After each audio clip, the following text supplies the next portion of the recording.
चुनाव आयोग की पोल क्या इन खबरों की सुर्खियों में छिपी एक खबर ने खोल दी है?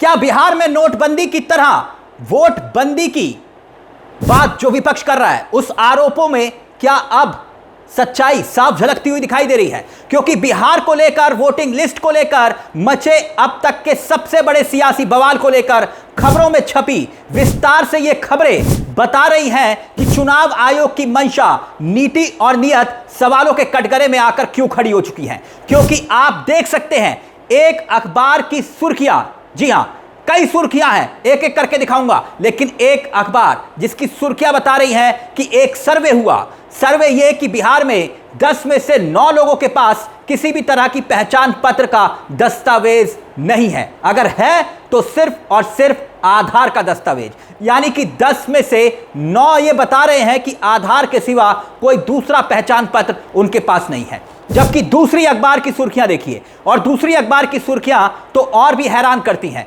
वो इसलिए क्योंकि दूसरी अखबार की सुर्खियां ये बता रही हैं चीख चीख कर कि कुछ पुराने चुनाव आयुक्त ये कह रहे हैं कि बिहार में 2022-23 में चुनाव आयोग ने डोर टू डोर, यानी कि घर घर जाकर वेरिफिकेशन कराकर वोटर लिस्ट को अपडेट किया था, जैसे कि हर बार होता आया है।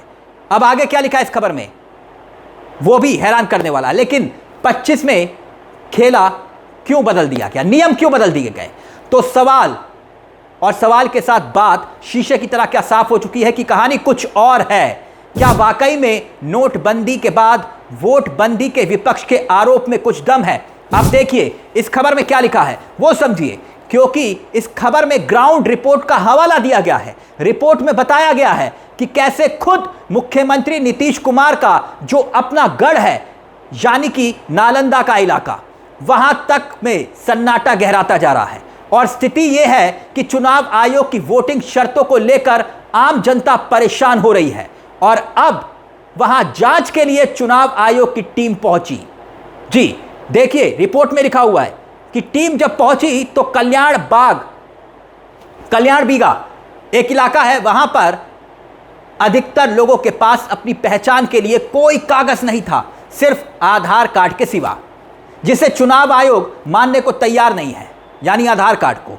और इसी रिपोर्ट में यह भी बताया गया है कि हजारों लोग ऐसे भी थे जो अपने कागजात लेकर भटक रहे हैं। कितनी हैरानी की बात है कि करोड़ों लोग रोजी रोटी के लिए बिहार से बाहर दूसरे राज्यों में हैं, जबकि अब 20 दिन का समय कागजात बचाने के लिए बचा है। कागजात बनाने के लिए 20 दिन का समय शेष बचा है। तो क्या ये वेरिफिकेशन के नाम पर जो किया जा रहा है वो सब कुछ सामान्य दिखाई देता है? और इसी रिपोर्ट में एक जिक्र और किया गया है, क्योंकि मैंने कहा कि अभी मैं कई और रिपोर्ट्स दिखाऊंगा, लेकिन इसमें कहा गया है कि लोग कह रहे हैं कि बीएलओ उनसे यह कह रहे हैं कि कागज नहीं है तो नया प्रमाण पत्र बनाइए। तो क्या अब यह सवाल नहीं खड़ा होता कि बिहार में रहने वाले और बिहार के बाहर रहने वाले वोटरों की जांच जो हो रही है, क्या वो जायज है?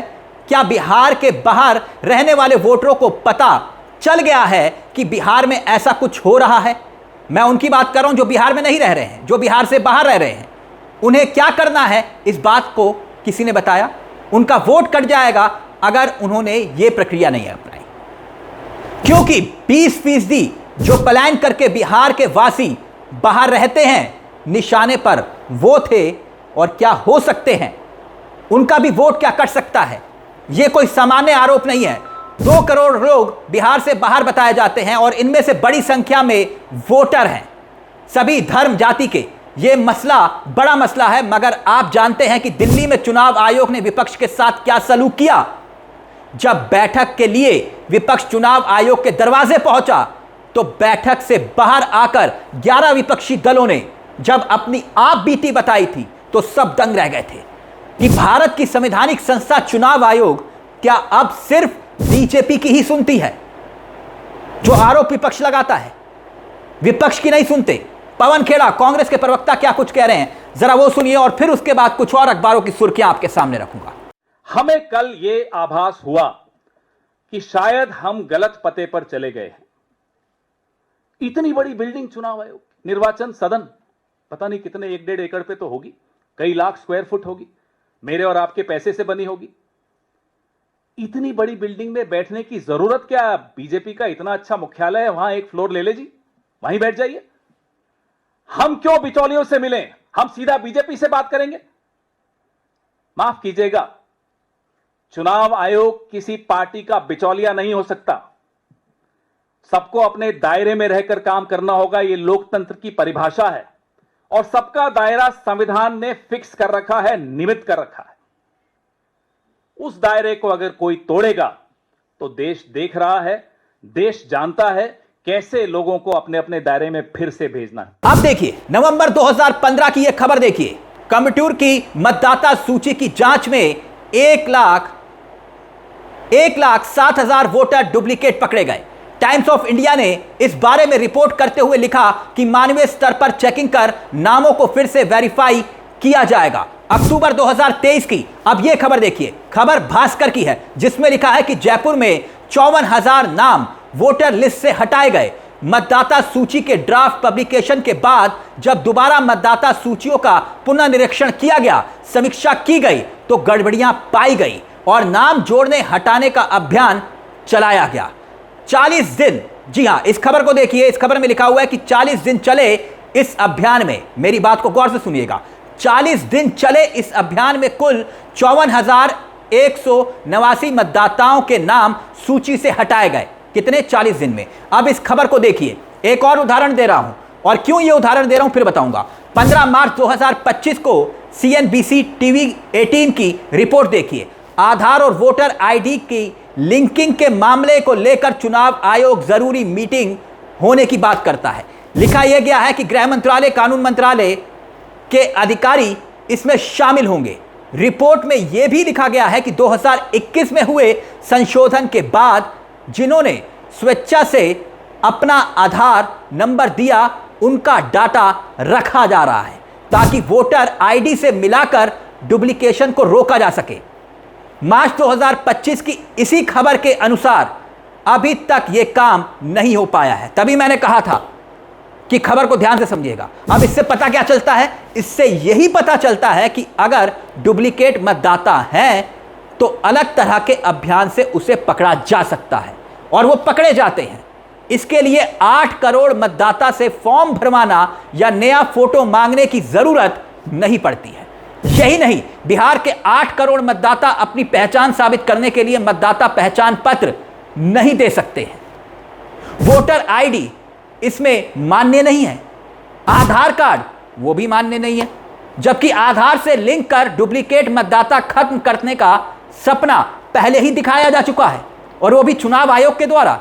अगर आधार से डुप्लीकेशन रोका जा सकता है, और अगर यही पुनर्निरीक्षण का मकसद भी है, जैसे कि चुनाव आयोग, मुख्य चुनाव आयुक्त माननीय श्री 1008 ज्ञानेश कुमार यही कहते हैं, तो फिर आधार को शामिल क्यों नहीं किया गया?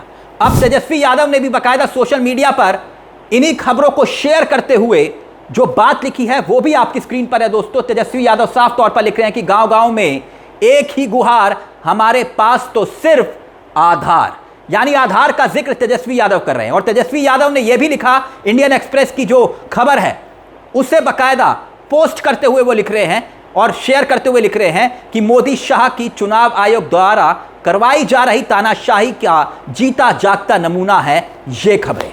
यानी उन्हीं खबरों का जिक्र वो कर रहे हैं, और खबर में जमीनी हकीकत का जिक्र करते हुए वो लिख रहे हैं कि मुख्यमंत्री नीतीश कुमार के निजी इलाके नालंदा तक में सन्नाटा गहराता जा रहा है, और चुनाव आयोग की वोटिंग शर्तों को लेकर आम लोगों में गहरा भ्रम फैला हुआ है।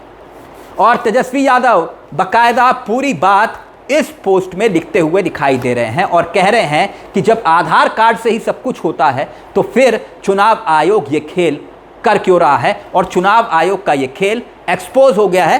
तेजस्वी यादव इस पोस्ट में बाकायदा ये लिख रहे हैं। तो यानी दोस्तों, ये खबरें बता रही हैं कि खेल कुछ सामान्य नहीं है, खेल बड़ा है, और अगर खेल बड़ा है तो मुद्दा भी बड़ा है। और इस मुद्दे को लेकर आपकी क्या राय है हमें कमेंट बॉक्स में जरूर बताइएगा, क्योंकि अगर इसी मामले को देखें और समझें तो चुनाव आयोग के पास विपक्ष तो गया, मगर विपक्ष का सलूक क्या था वो आप सबने देखा, जो आरोप लग रहे हैं। अब पूरी उम्मीद है कि विपक्ष सीधे तौर पर चुनाव आयोग के साथ गप्पे मारने तो गया नहीं था, वो अपनी बात को कहने गया था, अपनी शंकाओं को दूर करने की बात कर रहा था, अपने तर्कों के साथ अपनी बात को रख रहा था, तो फिर चुनाव आयोग उनकी बात को सुनकर अनसुना क्यों कर रहा था? क्या दोस्तों ये यक्ष प्रश्न नहीं है? इस मुद्दे को लेकर आपकी क्या राय है, हमें कमेंट बॉक्स में जरूर बताइएगा। मुझे तिलक चावला को दीजिए इजाजत, लेकिन चलते चलते एक दरख्वास्त, अगर हो सके तो हमारे इस चैनल को सब्सक्राइब करना मत भूलिएगा, क्योंकि ये मंच आप ही का मंच है। नमस्कार, जय हिंद, जय भारत।